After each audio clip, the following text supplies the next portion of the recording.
May kuwento ako. Isa akong babae. May 5 anak. At isang asawa na gusto kong gamitan ng itak. Hay! Ayaw kasi niyang tumigil. Nung 3 pa lang ang anak namin. 3, puro babae. Sinabi ko talaga sa kanya, last na to, ayoko na. Pero, nakiusap siya sa akin. Sabi niya, sige na, pagbigyan mo na ako. Baka lalaki na yung maging pang-4 natin. Dahil gusto ko na may magdala ng magandang apelyido mo at magandang apelyido ko. At sa susunod na salinlahi, maipakalat natin ito.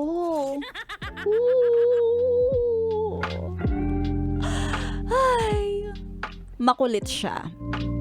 At sobrang persistent nitong asawa ko. Kaya pinagbigyan ko siya. At sabi ko talaga sa kanya, last na talaga to.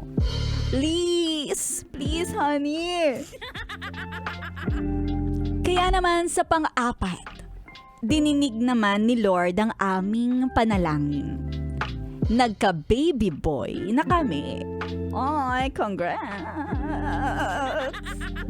Pero hindi pa pang-4, may pang-5 pa. Etong asawa kong kuneho, naka-4 na. Hindi pa rin ako tinitigilan, tinatantanan. Hindi pa nga ako nakaka-1 buwan.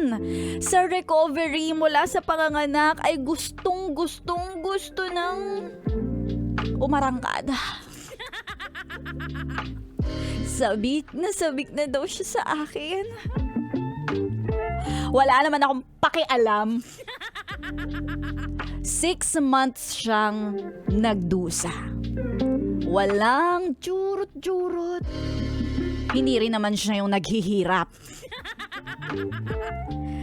Well, bes, nagtitake naman ako ng pills. Ingat na ingat para maiwasan. Pero may isang araw na nakalimutan ko ang mag-take ng pills. Oo, isang araw lang yon na hindi ako nakapag-take. At nagulat na lang ako. Magbo-birthday na yung pang-4 ko, yung baby boy. Hindi ako dinatnan. Delayed na ako. At kaya naman sa pregnancy test, ang linaw-linaw ng 2 pulang linya. Buntis na naman ako. Pero thank God, healthy ako sa pregnancy hanggang sa pang-5. Pero alam mo, mixed emotions pa rin talaga ako. Blessing naman para sa akin itong 5 anak ko. Pero sa asawa ko, nanggigigil pa rin talaga ako.